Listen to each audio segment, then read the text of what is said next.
Welcome back to the Frisky Risky Betting and Fantasy Podcast. We are your host, the man with the bets, the legend, Willie P, and myself, Tyler Z. Will, big moves in the NFL. We got a lot of changes. We got Devontae Adams to the Jets reuniting with Aaron Rodgers. We got Amari Cooper. He's now off of the Browns onto the Bills. Then, of course, Cam Akers also was traded. And on top of that, there's some other little bit of stuff going on. We got a possible Russell Wilson start this week. Will Mike Tomlin actually bench Justin Fields after all he has done for the Steelers to start the season off? That's something that we may want to touch on. So there's a lot going on, man. A lot going on that's going to play a part in bets, play a part in fantasy football, and of course, play a part in what might be the biggest of all, the weekly pick'ems between you and I.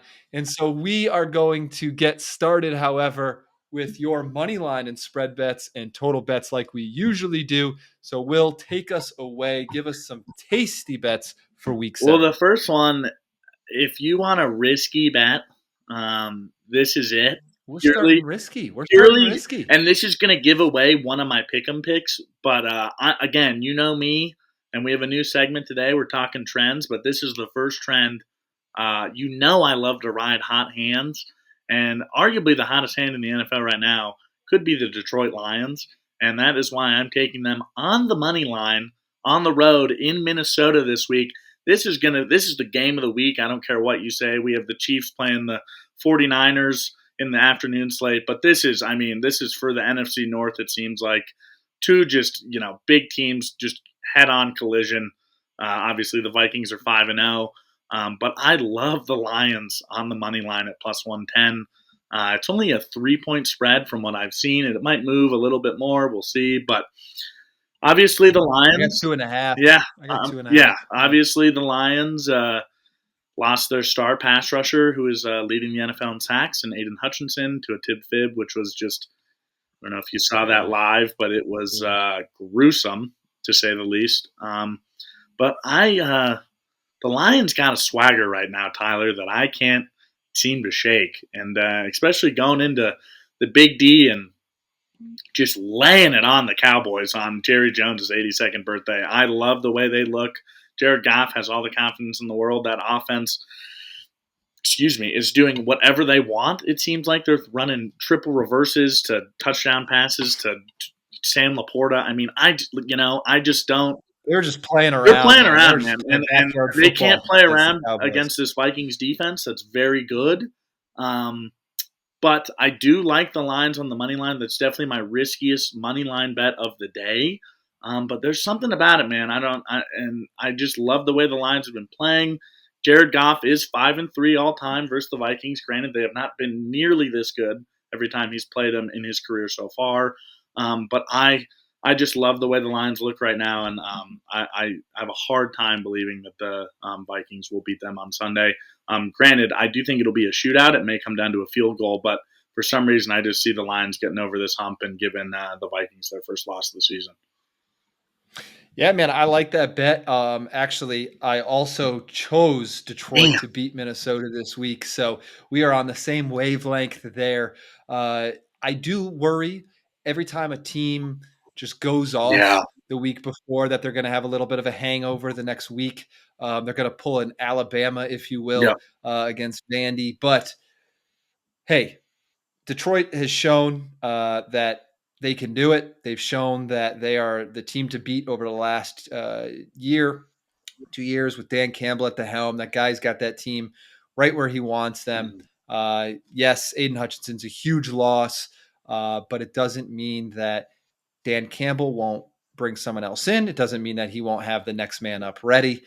So I like Detroit to take that game, and I agree with you. It's going to be the best game of this week. I think it's going to be a fun one to watch. And I agree with you on the whole hangover thing, but if anything is going to prevent a hangover game for the Detroit Lions, it is playing the Minnesota Vikings on the road in a divisional rivalry matchup to get the first spot in the NFC North. So, I mean, I just can't wait for this game. I didn't look at the total. I should have. I think it's close to 50.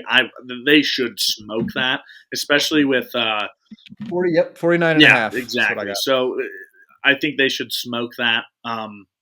Just because as well, obviously we know the one big weakness of the Lions is their secondary. So you'll see later in my player props picks, but I do like Sam Darnold. I think he has a good matchup against that secondary, and like I said, it's going to be a shootout. So that's going to be a great game. But I do love the Lions on the money line with the plus money. I mean, it's going to be good for sure. My next one, I got the Falcons spread. Falcons -3 at home versus the Seahawks. Why I like this? The Falcons, Kirk Cousins and that offense is getting it going. Obviously, Bijan had the best fantasy performance of the year of the season so far. Finally got in the end zone. Had 2 touchdowns, but it's all because of Kirk Cousins, man. He seems to be really fitting in well with that offense with Raheem Morris, and the Seahawks are kind of we've talked about it. They're kind of a fugazi team in a sense. Like one week they look really good, the next week they don't look very good. So I can't trust the Seahawks to keep this game close the way they're playing right now. I love Geno Smith. I think he's a great quarterback, but he has been struggling. And I feel good about the Falcons at home covering 3 points. I really do. Yeah, this one to me is a little risky only because exactly what you said. You don't know what Seahawks team's going to show Yeah. up, and that's the problem. I 100% agree with you, and you'll see in the pick'ems I also took Atlanta to win that game, but I do worry because there are games where Geno Smith and DK Metcalf and Jackson Smith and Jigba and Tyler Lockett and the list goes on and on. They just connect and they get it. For some reason, everything clicks. And then there's games where, God, they just look horrible. Yeah. So you don't know who you're going to get. That's what makes it hard. But yeah, I can't put anything down against that because I liked it overall. I like the bet. So Yeah, my biggest yeah. reasoning too for this as well. The Falcons have the 9th best pass D through 6 weeks so far. That obviously spells a good equation for them to make Geno Smith have a tough day.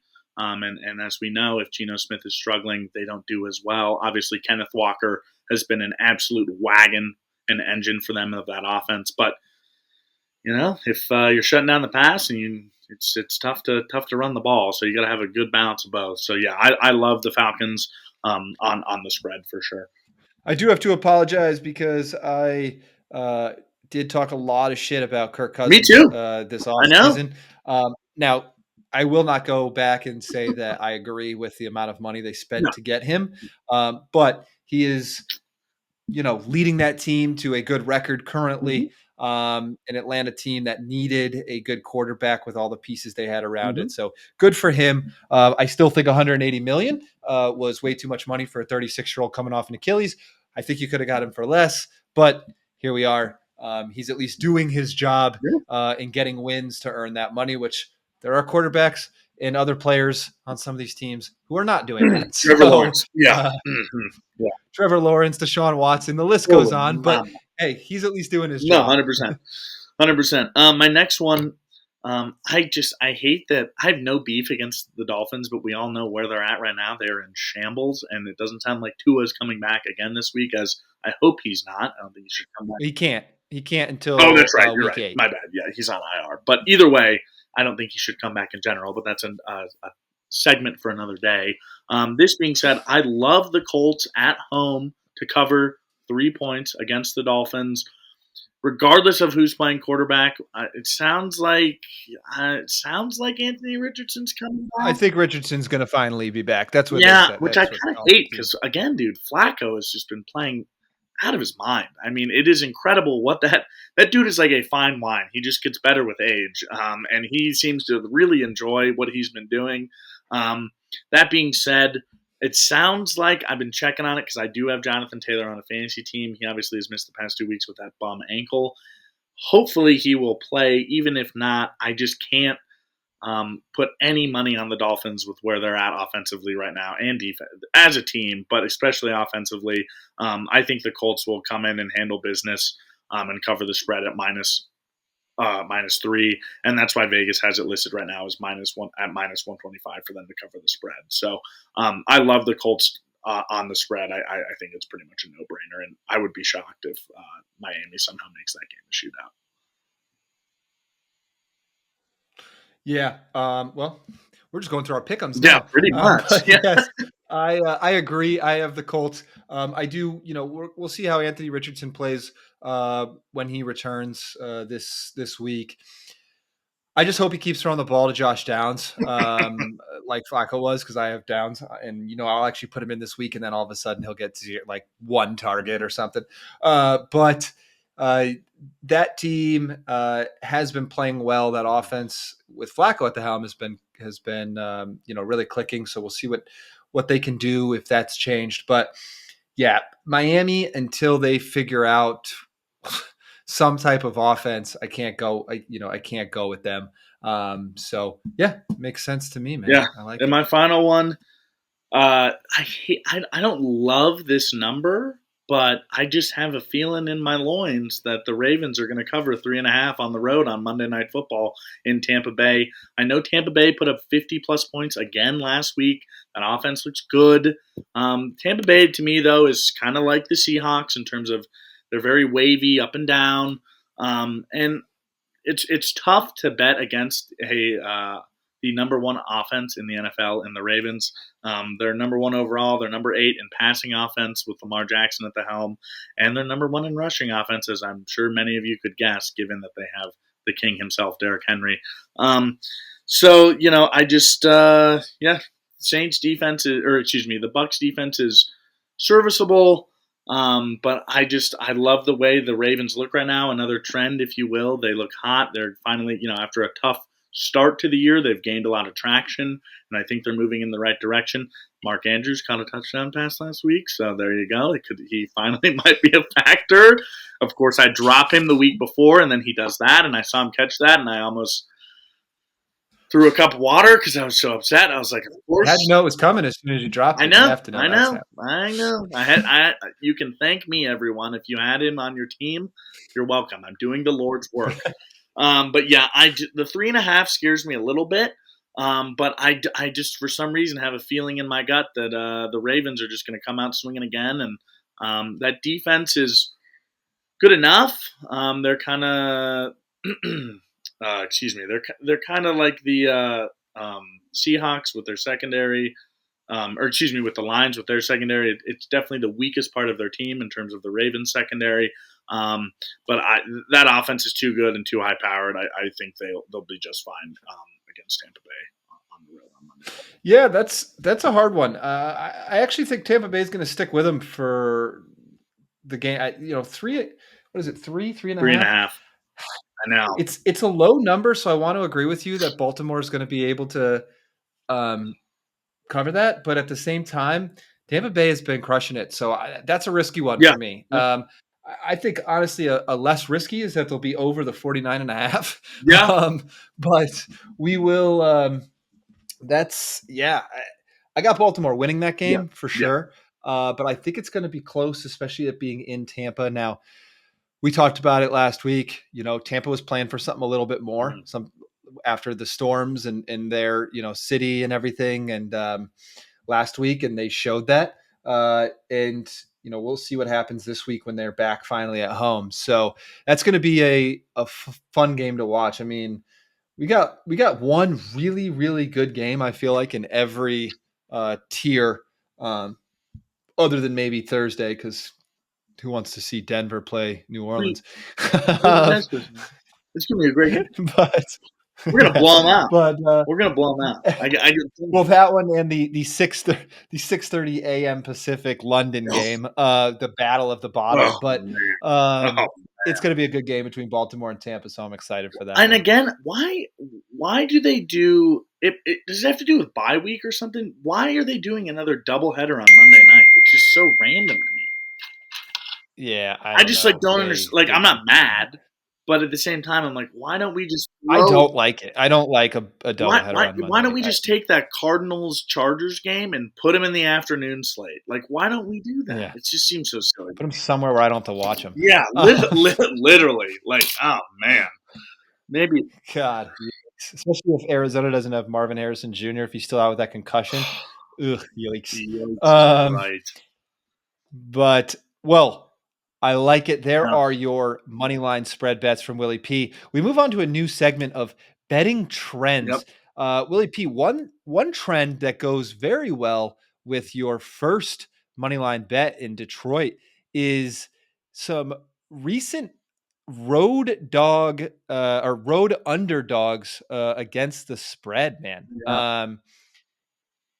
Only 2023, so last year, has been the only year it looks like in 5 years that hasn't ended in plus money, in profitable Mhm. winnings, taking underdogs against the spread record. So that's something to think about when you think about Willie P's first Mhm. bet that he gave you this season. And so far, it is holding true in 2024 at a 19-14-1 record. So something to think about. But Willie P, give us a couple of trends that you've been Mine are eyeing more. as you look at Yeah, your mine bets. are more on the player prop side of trends. I think the first one we talked about yesterday, and I hope that people have been realizing this because it has just been printing money, and he's turned into the new Christian McCaffrey, and that is David Montgomery. Anytime rushing touchdown, he has had a rushing touchdown in 8 straight games. Obviously, we've only played 6 so far. It goes back into last year, but that dude is a touchdown machine. He's minus 175 to score a touchdown against the Vikings this week. I wouldn't be surprised if he got in the end zone again, meaning twice. But that is, I mean, if you like to do parlays, which I will admit I do normally say I don't like to do parlays, but doing anytime touchdown parlays are very fun, especially when you're watching Red Zone on a Sunday, drinking beer with your friends.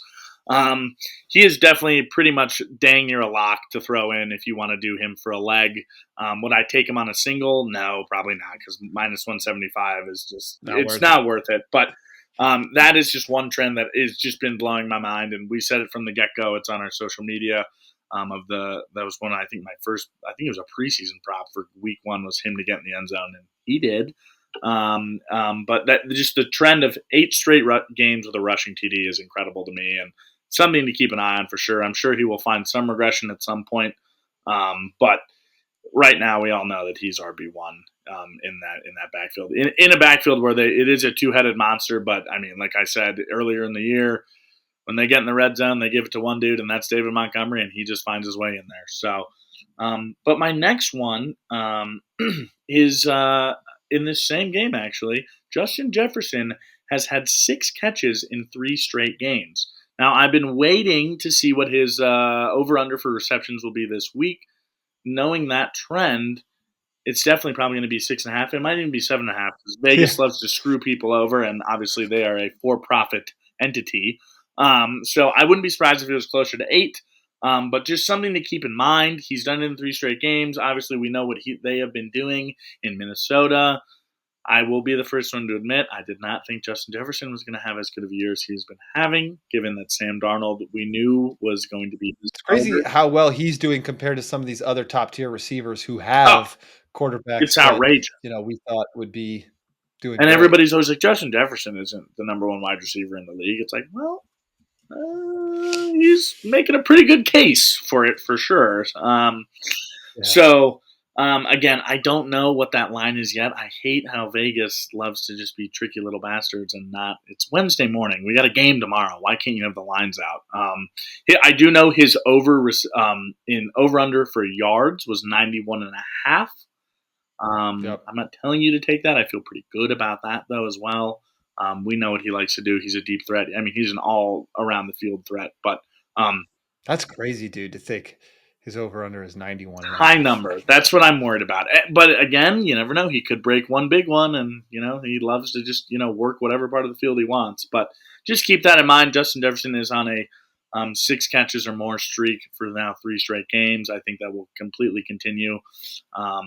Even if it is 7.5, I feel like I take it against the Lions because, like we've been talking about all show, it's going to be a shootout. And what is he going to have to do in order to win that game? He's going to have a big game and catch a lot of balls. So, yeah. My next one Dude, he has also scored a touchdown in 4 of his last 5 There you go. games. There you go. JJ, dude. So Dog. And I love how he plays with the grill. It's ridiculous. I don't know how that's legal and how they let them do that, but whatever. I mean, teach their own. Hopefully it protects their teeth. Otherwise, I feel like it'd knock them out if they got hit in the right spot. And my last big trend, um, classic hater pick, as you've seen if you've I seen on love our it. videos, but Will Levis has thrown an interception, at least one interception in every game this year. He's terrible. I'll say it. He is He's fucking terrible. terrible, dude. I hate it because I have no beef against him besides his inexplicable love for mayo, and I love mayonnaise, but his is a little weird. But yes, he has thrown at least one interception in every game this year. He has 5 touchdown passes, 7 interceptions. I will hammer Will Levis to throw a pick every week until the moon comes falling to the earth, man. I mean, it is just it is ridiculous. And they're playing a Bills team this week that is top 10 in interceptions forced so far through 6 games. I mean, I hate calling things locked because I feel like it jinxes things, but that's a damn near. Here's my money. That's a yeah. Here's the mortgage. I mean, my God, dude, it just everything is aligning. The Bills have 6 picks. They have 1 in each game this year already. So, I mean, come on, just give me. Yeah. Will Levis is becoming a household meme, Oh and man, not for good he's on a reasons. So generational. I'm sure you saw him. I think he broke some poor. he took out the ball Yeah, boy's put him in an legs. air cast. I was Brutal. like, oh man. And he just gets up and looks at them and just walks back to the field. Like, no, like, oh my God. Like, not saying he has to go, like, console him, but at least, like, he just looked at him like, what were you standing there for, kind of, and then just dipped. I was like, oh my. Yeah, it's brutal. It's brutal right now for Will Levis. So, will he throw another pick this weekend? Willie P likes the trend. He likes He the will. And trend. I'd love to give you odds on it, but again, Vegas keeps stiffing us. But the last time I saw it was like minus 135. So, yes, it's creeping down towards where you don't want to take it in a sense, but even if it's minus 140, I mean, green is green, profit is profit. I mean, come on. That's right. That's right. Well, now that you got the trends, now that you got the bets, we move to a little fantasy. A little, hey, we're making you the money. Let's get you a couple wins in fantasy. And we're going to start with our must play players of the week. Last week, I had told you, Will, Deontay Johnson, I said, hey, let him get through 1 week with his Yep, injury and then let him play. And sure enough, the man came out and did what he was supposed to yep. do. I also had Brees Hall, if you remember. And though he could not find the end zone, which is insane because all he Insane. had to do was step to the right one time on that long run up the sideline and put his shoulder down, he would have ended in the end zone. He still went off Yep, for over 100 yards yep. rushing, and a couple Thank God. couple catches for some yards, and showed that, hey, this is what we want from him in fantasy. Mm-hmm, So I like mm-hmm. it. I'm on a little bit of a roll here You are after was it 2 weeks ago or 3 weeks ago where it was just not good. abysmal. Yeah, So we both had a bad week, and now we've figured it out. So. yeah, so we're back on a roll. We're Yeah. rolling, and that's what we like to do. We like to roll. So why don't you start us off with your first must play player this week in fantasy football? He obviously had a very good week last week. He's had a tough time staying healthy before last week. But my first must start, and he's only RB29 because he missed 3 games, is Joe Mixon. Joe Mixon, excuse me, is playing the Packers this week. They have the 18th best defense in the NFL. So we know the Packers have struggled against the run all year. And Mixon, in both of the games that he is fully healthy, has rushed for 100 plus yards and has had 25 plus fantasy points in both of those games. I know the sample size is small, but what we have seen out of that sample size is when he's healthy, he rolls in that offense in Houston. Um, and the big thing for him is just everything I said. I feel good about Joe Mixon. I think again, now that he's fully healthy again, he showed that what he likes to do and what he can do. As long as he can stay healthy, I have no problem with Joe Mixon being a must start. And I think most people would start him again. Obviously, after the past week he had getting in the end zone twice, all that jazz. But you should have no problem plugging him in and just setting and forgetting. like he said, ladies and gentlemen, the big thing about him is everything that Willie P said. I think you have to play Joe Mixon if You you have have to. him on your squad, for sure. And I think he'll perform this week. He's usually ready to go, and now that he's healthy, they're going to use him a bunch. And obviously, they don't have Nico Collins. They have plenty of other Mm-hmm. weapons in Stephon Diggs, Tank Mm-hmm. Dell, you name it. But any loss at that offensive in the offense will help Mixon as Mm-hmm. well. So for sure, I will stay on the running back train and give you my must-play player, who this week will be Raheem Mostert for the Miami Dolphins. And you wonder, I like those eyes. Why? The Miami Dolphins, interesting. He hasn't played that great Played it this all. season. Well, yes, exactly. He had a chest injury, and he came back in week Yeah. 5, and he had 19 carries for 80 yards, as well as 2 receptions for 18 yards. He actually had a pretty good game. Didn't get in the end zone, but showed coming back from that chest injury, he was healthy. He was ready to go. And now they had a bye week, give him a little bit more time to recover, relax, and they come back this week and they play the Colts. And we already talked about the Colts. I think the Colts will win that game. However, the Indianapolis Colts are 31 of 32 in rushing defense allowed per game. So they do not have a good rush defense right now. And I think this will play right into Raheem Mostert's sweet spot, obviously, but also because Tua, as we talked about earlier, can't come back till week 8 at the earliest, which means continued struggles probably in that passing game.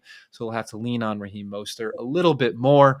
And between that and the fact that the Colts have struggled in that defensive run stopping game, I think Raheem Mostert is a must play this week, and I think he's going to do well if you have him on your fantasy team. I like that a lot.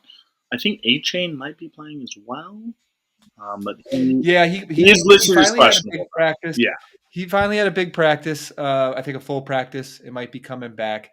But I think Raheem Mostert has showed that even when a Chan is there, if they are struggling that much in the passing game, I think they'll split carries, and I 100%. think Raheem Yeah, Mostert it's not like I think he could at least get in the end zone, which would Oh, be really good. 100%. I mean, and we knew that from last year. I mean, he had the most rushing touchdowns in the NFL last year in Raheem Mostert. He is definitely their goal line back, no question.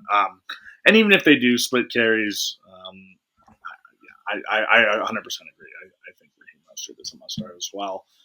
You sure? It didn't seem like you agreed when I first Well, said I his was just name, and you looked. worried. I was like, what's his angle here? What's his angle? And then I forgot he had a big week No, last I week, like so it. I was like, this makes more sense. I was like, what the hell, dude? Anyway, my next must start. I feel like it is kind of obvious, but I also had someone in my league drop him before I picked him up. And then I picked him up, and now he has been tight end 1 ever since, and that is George Kittle. George Kittle in week 2 has had 20.6 fantasy points. Week 3 he got hurt, so that is, I'm assuming, why my colleague dropped him, which is so silly, just impatient, Yeah, that which seems aggressive. kills. And then since then he has had in week 4 14.5, in week 5 20.4, and in week 6 22.6. Obviously, if you just purely looked at rankings, well, I don't know why you wouldn't play George Kittle. Maybe because they're playing the Chiefs this week, and we know what happened last year in terms of the Super Bowl and what that Steve Spagnuolo defense can do for Kansas City. But that makes me want to start him even more this week against the Chiefs at home.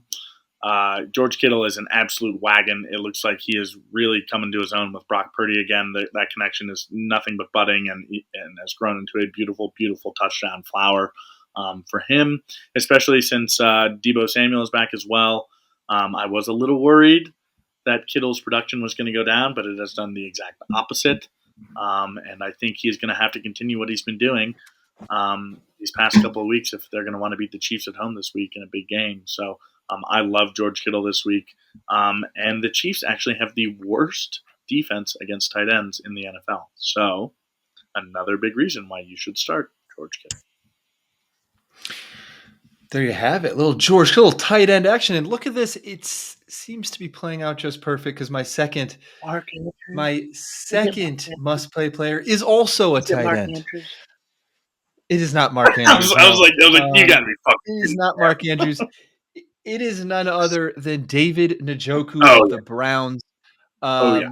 With Amari Cooper leaving, the Browns just are in They a keep getting better. bad place. Oh man. A bad place. Obviously, if Nick Chubb comes back this week, which they're saying he could start for the Browns this week or play for the Browns with Jerome Ford dealing with that hamstring injury, this might be the week that Chubb comes back, which could be big. I have Jordan Mason and Nick Chubb. So if Jordan Mason can't go because of that shoulder, I might have to replace him with Nick Chubb. So we will see what happens. But back to David Njoku. Of course, Amari Cooper was traded to Buffalo. Njoku's been dealing with some ankle and knee injuries.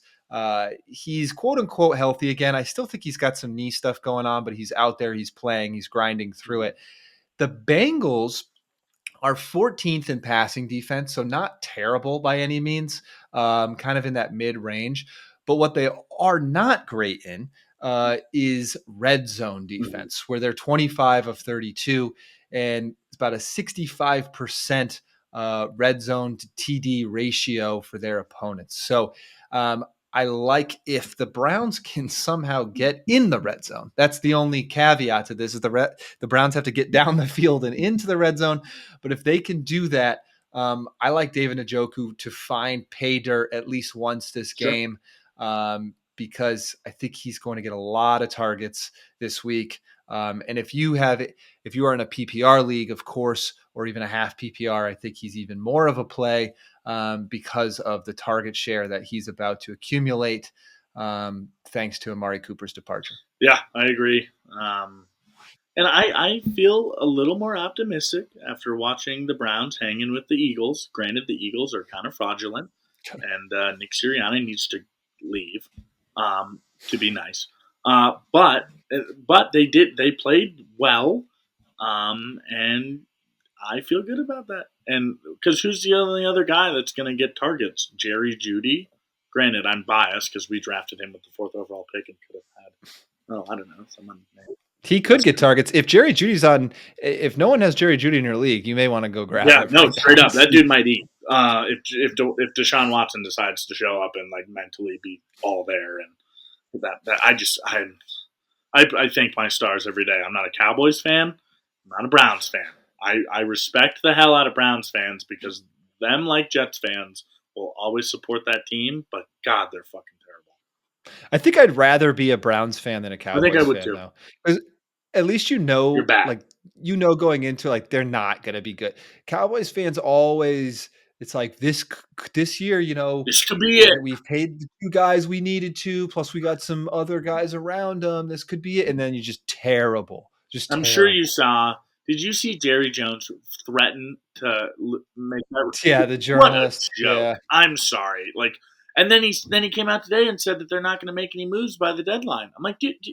It's like, dude, that literally is that journalist's job to ask the questions that everyone's wondering of why you're so bad. He was like, "Oh, why would he piss him off like that?" I'm like, he's just doing his job. That's his job, is to ask questions. And the fact that Jerry Jones is such a senile old man that he can't own up to his mistakes is a joke. And I've said it here plenty of times. I'll keep saying it. The Cowboys would have won a Super Bowl by now if he was not their GM. If he could just own up, man up, and just accept his defeat of being a terrible front office guy and just be an owner, I guarantee you they'd have a Super Bowl. But yeah, it's bad. It's such a joke. I'm so glad I'm not a Cowboys fan. I feel bad for the Cowboys fans, but then I don't because you chose to be a Cowboys fan. So yeah, there we are. Well, with that, before we move on to the player pick'ems, which I know we're excited about, I'm going to give you one more guy that I have no reason for this to be a must-play player, but for some reason, I just got it. I just got it in here that it's going to work out this week. And when I say this name, because it's not a usual, I am going to let you know that this is. I think he's going to get. I'm going to give you a number. I think he's going to get at least 12 points this week.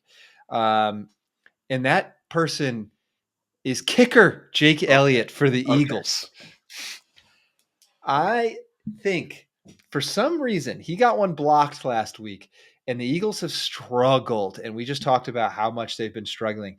But for some reason, I got it in here that Jake Elliott's going to go off for more than 12 this week. And I'm putting it on here. I'm going out on a limb. I'm going to put it on here just to see if we come through, if this comes through for me. So there you I have really thought you were going to say Christian Watson, and I was going to throw my computer against the No, wall. he actually played great last week. I know. He caught a touchdown, and I saw that, and I literally was like, "You got to be fucking kidding me, man!" Like, he played great last week, dude. You know, the data, our data at the predictors though does show that if you only miss one game for an ankle injury, your production doesn't really fall. Not that his production could go much lower. He had no benchmark anyway, so. But that you don't really go down. So if you miss two or more, that's when it starts to have a difference that you need to watch out for in productivity. But yeah, Christian Watson, man, he came through last week. But no, Jake Elliott, dude, give me the kicker for the Eagles. Yes. I'm sure someone's got him on this team, and if they hear this right now, they're like, "Let's eat, let's eat, let's go, let's go." We're gonna see. But with that, we move to the fun part, the pick'ems, where Will and I go head to head. Last week, we went 2-2, both of us. So we ended up even. What's the record on the year? Dude, I don't even know. We should probably keep that. I thought you were keeping track of it. Shit. We'll go back through it. We can go back through it. It's not easy. We can go back and look. It's close. I know that. I think it's close for sure. It's close because I had a week where I beat you, and then you came back and beat me, I think, 2 weeks in a row. So I think you're probably up. That's right. Overall, because we did miss week 2, I remember. So, or week 1 or week 2. I think week 2. But we're definitely close, but I think you're up by like a game, maybe. But we moved to week 7. So we got 2 teams on bye weeks this week. The Chicago Bears will not be playing this week, which was one of your wins from last week. And the Dallas Cowboys, which was another one of your wins from last week, or my loss, I should say. There's just one game where the Cowboys figure it out and come together. I thought so, but man, they definitely did not figure it out. That was man, horrendous. I thought they were at home. I was like, well, they got this. Happy birthday, Jerry, you bum. Yeah, that was brutal. If you don't take the Denver Broncos tomorrow night, you're high. That's all I got to say. Denver Broncos. I am taking the Denver Broncos tomorrow night. They don't have Olave. They don't have Shaheed. They don't have Derek Carr. And they got Rattler. If we lose to the Saints tomorrow night, I'm done for the year. I'm not watching them. I took the Denver Broncos, but you're probably going to lose. I took your squad, but you're probably it's probably going to be a Bo Nix masterclass, if anything. But I know I'm a little worried. Who knows? Did you see? First of all, we talked about this on the Health Matters podcast in the Frozone, coldest, just most ridiculous take of the week. Did you see when Colin Cowherd said that Bo Nix is already a better quarterback than Brock Purdy? I did see that. That's insane. I love Cowherd because he does he that. Makes ridiculous statements. Yeah, I love him when he's like Stephen A. Smith, right? Like he knows how to get people going. A lot of the time, he says heinous things. Sometimes he does say some very intelligent things, and that's why he's been on radio for so long. But 75-80% of the time, he says shit like that, and I'm like, Colin, might be time to hang it up, buddy. Like, I get why what he's saying. Yeah. Like he's like, listen, Bo Nix only has Cortland Sutton because he's like he has Cortland Sutton and crossing his fingers, and Brock Purdy has obviously a billion weapons. Yeah. But you're talking about a rookie who's not even the best in his own rookie class right now, and Brock Purdy who brought his team to a Super Bowl. So even if you think Brock Purdy's a game manager, I don't. Like, I don't. Let's not act like let's not Brock act Purdy like Bo Nix doesn't drop the ball off and let his like on a 5 or 7 yard pass and let his wide receivers or running back run down the field with it to up those numbers. That being said, did you see that scramble when he shedded that sack and ran it for like 30 yards? Bo, did you see that against the Chargers? Yeah, that was a dog play. Dude's a dog. But you're about to get you get outshined by Joe Burrow just taking off, running himself for what, Whatever. I can't believe 49-yard I can't touchdown? believe I picked the Bengals as my Super Bowl dark horse. They are such God, I'm so mad about that. Anyway, Hey, maybe that's it. Maybe they figure it out. Who maybe, knows? dude, that'd be We're cool. we're early. But hey, we got a battle of the bottoms to start the week off in London. I'm taking Okay, I Jacksonville, was gonna say. and honestly, the reason I'm taking Jacksonville, even with Drake May showing a little bit of, I give a little bit of love to Drake May. 4 touchdown I still think the passes. offensive line in New England is just So bad. atrocious. But Jacksonville's been in London. They were in London Yeah, last week, so they're there. They've been, they're acclimated. They've already played there once, and so give me Jacksonville. yeah, I'm the same. That's why the spread's 5.5. Yeah, Jacksonville for sure. Yeah. Atlanta, Seattle. We Yep, already talked about this one, Falcons. so no need to go deep. We both got Atlanta in that one. Buffalo, Easy Tennessee. Bills. You don't think Will Levis will Will Levis to throw 3 picks, according to Willie P. Big man. But yeah, we talked Who's about their that one. And backup? so we moved to Bengals, Cleveland. Who's the Titans back? Who's Tennessee's backup? I don't even know. Maybe that's why Will Levis is still playing. Because it used to be Malik Willis, but now he's obviously in Green Bay. I gotta look that up. I gotta figure out. Mason Rudolph. Oh, okay, that'll make sense. Never mind. Let's keep going. Never mind. I just was like, who? Why is this guy still in? Bengals, Browns. Bengals, Browns. Bengals. Yeah, I took the Yeah, come on, don't yikes. I mean, they don't even have Amari Cooper anymore, dude. Come on. Give me the Bengals. Give me the Bengals all And day. give me T. Higgins and Jamar Chase to have a big game as well while You we're need at T. it. Higgins to get in the end zone. I think he could, I dude. hope Cleveland's so. secondary not great. Houston, Green Bay. This was a hard game to pick, actually. I went back and forth, but I ended on the Texans. Me too. But Yeah. I wouldn't be surprised if Green Bay won outright. Just like Nope. little Jordan Love masterclass. Those young rookies look good. Romeo Dobbs went crazy last week. I mean, and now watch. I mean, Green Bay's the favorite by 2.5. Well, and that's right. That's right. 'Cause I was It's looking at at that. And I Lambeau. was like, My brother-in-law is actually at the game this weekend in Lambeau. what? Yeah. Damn it. Yeah. Went to the game. God damn it. Yeah. We need to go to Lambeau. We should do a show from Lambeau. Maybe when I win the lottery, we'll just do Risky all of our Lambeau shows. I'll edition. fly out and we'll do wherever like the best game of the week is. That's where we'll do the show, just out in front of the stadium, like Mac, where he stands at the podium. I love that. We should do that. Any investors out there who want to invest in us going to from who's got a just winning lottery best game ticket they to want to week? give us? I mean, I assume that's just college game day for NFL. But Yeah, that's Monday Night Countdown. Yeah, pretty much. That's NFL Countdown. yeah. But hey, we'll do it. We'll do it ourselves. Yeah, we'll make you money doing it. That's right. We got Indy, Miami next game. I'm taking Indy. Miami's got to show something before they can even be in the conversation with how they've been playing. Detroit, Minnesota, we talked about. We both are taking the road underdog in Detroit over Minnesota. I think Minnesota goes down this week. No more undefeated for Minnesota. Detroit's taking that from them. And so we move to Philadelphia, New York Giants. I took the Eagles, but I don't feel good about it, but I did. I will say AJ Brown looked really good. You could tell that Jalen Hurts was very stoked to have his wide receiver 1 and 2 back last week. Granted, they almost lost to the Browns. I think New York's worse than the Browns. They might be. So the only thing with that is New York does tend to they have a good defense. But yeah, I was going to say they do play up to teams. Like they will match. They can play well for sure. I mean, this is an in-division rival. So and they beat the Seahawks 2 weeks ago. You know what I mean? And they weren't supposed to. On the road. So that's how that goes. This is definitely something to think about. So, but I've still taken Philly. The Rams versus the Raiders. Gotta go with the Rams.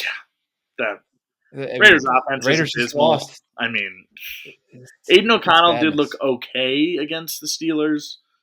But man, I just feel bad for Antonio Pierce because I feel like he's lost that locker room. And that's how he got that job, is from winning the locker room. And it just seems like those guys have given up on him, and I don't know why. Like, maybe he isn't that as good of a coach as we thought, but man, they just like that team is just like self imploding quickly. And I wouldn't be surprised if Max Crosby was gone by the. Heads out Yeah. too. Oh yeah. Yeah. I mean, he said if Devontae leaves, he wants to leave, and I mean, Detroit needs a pass rusher. The Packers need a pass rusher. You know, a lot of these good teams could use Dude, him. Crosby to Detroit would be. Oh, that'd be ridiculous. Him and Dan Campbell, dude, they'd like get married. Like, I feel like he would love being coached by Dan Campbell. Those dudes are like two peas in a Dude, pod. that'd be a duo. That'd That'd be a be duo. crazy.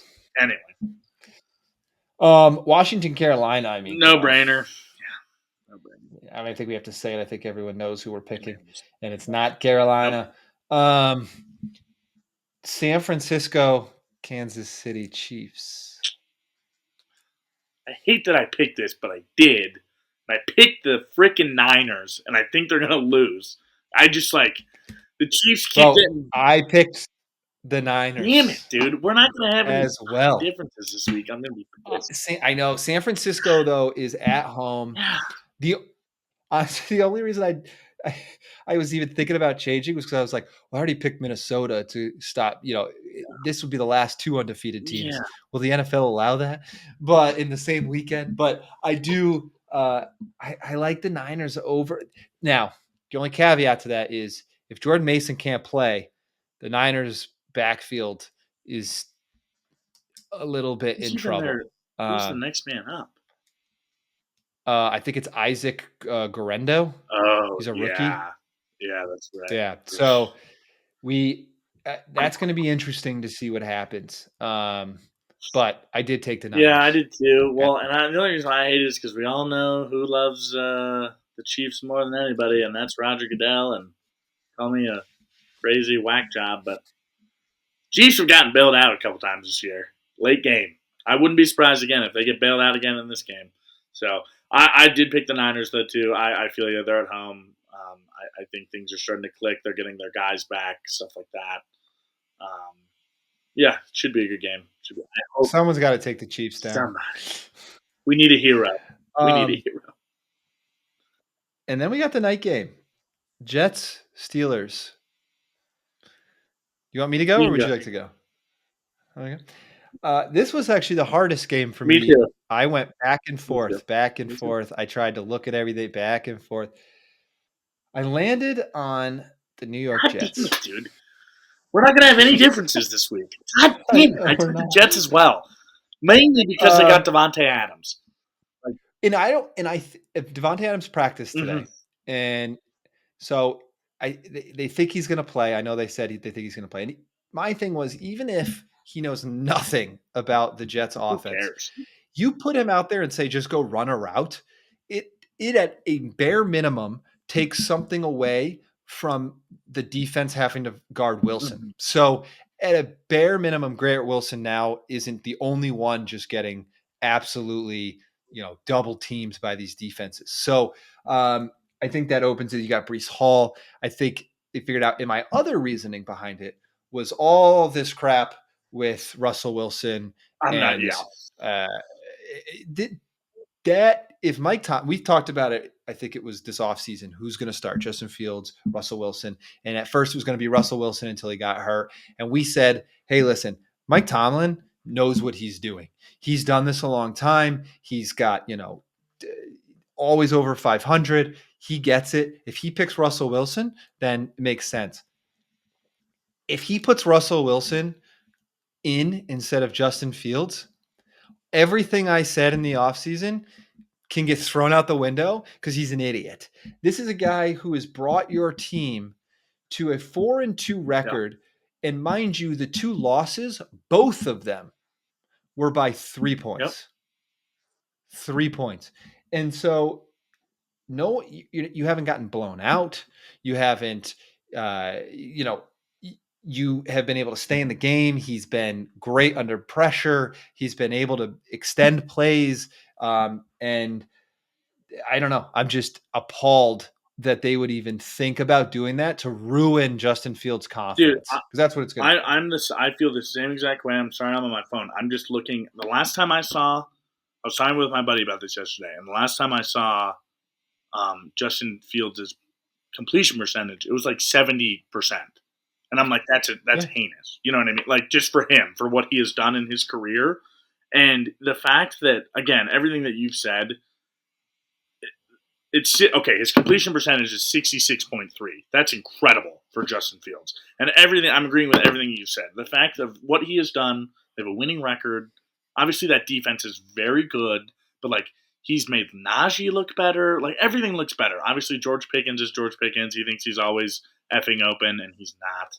And that's not on Justin Fields. But that is besides the point. But yes, I could, the moment I saw that it sounds like Wilson is going to be the starter this week, I can't buy into that. He burned my team, and this is not even me being biased as well.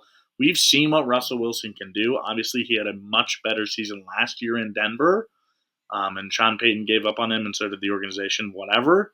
But at the same time, he hasn't played, and he hasn't played all year. So what? It logically it makes no sense to me. And watch. It's not even against Russell No. Wilson. It's just for Justin Fields. Yeah. Like, Russell Wilson could be great. He might come in and be better than Justin Fields. I don't know. Sure. We're saying But not knowing. my thing at the end of the day is, like, how can you take Justin Fields out after what he's accomplished with you thus far? 100%. And he seems to be playing more loose. Like you said, his confidence is through the roof. I mean, he looks great. He looks happy. He looks like he's glad to be there.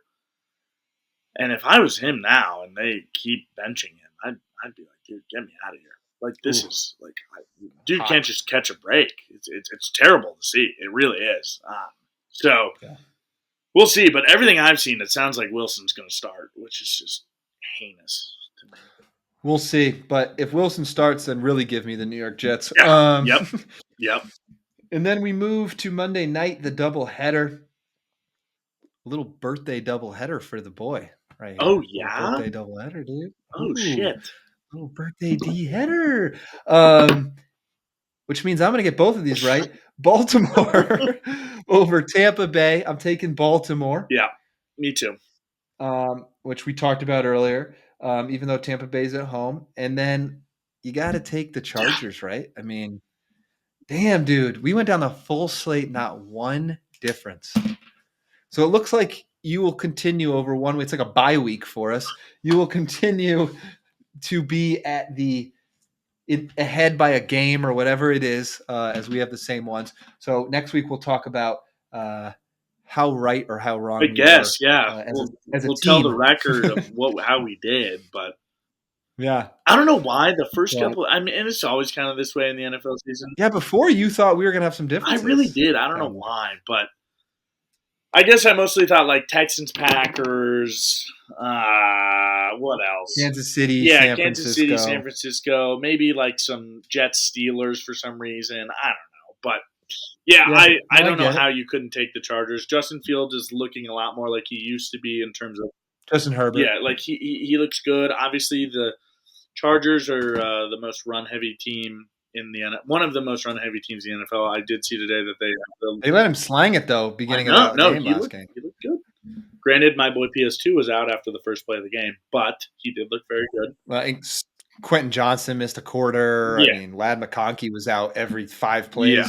But Herbert looks good. I'm glad to see it. I love Herbert. I always love seeing good quarterbacks come back and play well, especially when they're young, because we have this new era of young quarterback that, they're good, and we just haven't been able to see a lot of them because they can't stay healthy. So it's good to see these guys back. But, yeah, really, damn, I'm kind of bummed that we don't have any. Yeah. Whatever. It happens. Well, great minds think alike. Yes, or we're going to get smoked this week here. Who knows? Nah, we're gonna crush. But with that, we move to the end of the show, which is, of course, as always, Willie P's player props to get you that cash in your pocket. So, Willie P, give us your best player props for Week 7. Oh, it's right here. My first one is George Kittle, anytime touchdown, plus 140. We talked about it earlier. Big game. He's going to have to play well, as he has been all year. The dude has a touchdown in every game except for Week 1 and Week 3. Week 3, as we know, he did not play. Week 1, first game of the year, whatever.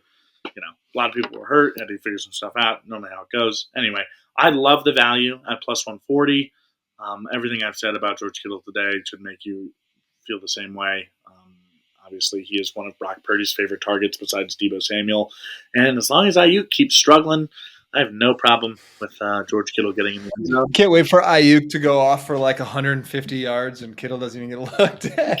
It's going to be against the Chiefs now. Watch, because you said that. It's going to be your fault. Anyway, so yes, George Kittle anytime plus 140. I think he had like the 5th best odds to score a touchdown. Normally, I've just from being a degenerate gambler, it seems like those anytime touchdowns seem to hit a lot in terms of that range. So anyway, and I would not take Jordan Mason anytime because he has been like minus 200 the past 2 weeks and just has not been able to get in the end zone. And like you said, he has a shoulder injury. He might not even be playing. Maybe that's why, at least for the past 2 weeks when he was still playing with that injury. But anyway, my next one is Jamar Chase, anytime touchdown. The Browns have allowed 6 passing TDs so far this year, and they're just a bad team. Jamar Chase has been, as obviously, clear-cut wide receiver 1. He's been on a roll with Joe Burrow. I have no problem with Jamar Chase getting in the end zone at plus 115. Obviously, Give me 2. Yeah, Give me 2. Yeah, you'll probably get that's probably plus 200, and you can get some. That's what was crazy. Quick side note too about last week. There were a lot like Terry McLaurin had 2. Like it was a weird week of like 2+ touchdown scores. Like there were, I think not every game, but a lot of games had like one dude that was just getting in the end zone twice. And I was like, man, could you imagine if you parlayed those all together? That's always what I think about, and I'm like, well, that's why nobody did that because nobody could ever think that happened. But anyway, like it was like Joe Mixon, Terry McLaurin, who else? Anyway, whatever. Anyway, my next one, Sam Darnold over 246.5 passing yards at minus 115. My reason for this is, like we said earlier, big game. He's going to have to play well if they're going to want to beat the Lions. And the Lions have the 27th best, so 27 out of 32 pass defense in the NFL. We do know, like I said earlier, their secondary is very suspect. It's probably the worst part of their team for a very good all-around team that the Lions are. And I think Sam Darnold will crush that number. He's been doing it all year. I think 246 is honestly a little low. And like everything I've said, it's a big game, and he's going to have to at least creep towards 300 if they're going to want to win that game, in my opinion. So they're not going to win that game by Aaron Jones toting the rock 30 times. It's going to be with Sam Darnold in his arm to Justin Jefferson. And then my final one, you're going to be a hater. I don't care. Give me Bo Nix over 191.5 tomorrow night. Come on. He averages 180.3 on the year. I know that's 11.2 yards less than the line, people. I understand I can do basic math, even though it looks like my brain just collapsed from trying to do it. But I can do math. Anyway, the Saints ranked 29th out of 32 in pass defense. They're banged up. That offense is going to not do a whole lot. Which means the defense is going to be on the field for a lot longer than they'd like to be. I think they're going to get tired quickly. And like I said, a little Bo Nix coming out party, a little primetime Bo time. You know what I mean? He also has had 216 and 206 passing yards his past 2 games. Give me Bo Nix to go over 191.5 and a Denver Broncos win. There you have it. The top player props from the man, Willie P. None of them biased. Nope. God, no. Bo Nix is going to win Rookie of the Year, and you're going to get a random package from where I live in Colorado, and it's just going to be a Bo Nix jersey. And you're going to be like, God damn it, Will. Oh, man. I hope not. But I love it. We will end there. Make sure to go to our social media, follow us there, as Will is always putting out picks there. Make sure to go to the website and check out the player props there as well. So far, we are, what are we now? We're like last week was, let's just put it this way. Last week was our worst week Yeah. that we've had. Well, you And, still and we ended up 5 of 8. So that's the worst week we've had. We are hitting 72%. 72%. 5 of 8 is Um, 62. Still can't be that mad about that. If that's your worst week, I mean, come on. What yeah. more do you want? Yeah. And overall, over the 6 weeks, we are at 72%. So it is going well. Those will be on our player prop ticker come Friday for the Sunday games. So make sure you check that out. And then follow us, get our newsletter. There's more Willie P bets there, as well as articles, information on injury, and everything you would want, including early bus scores for the week.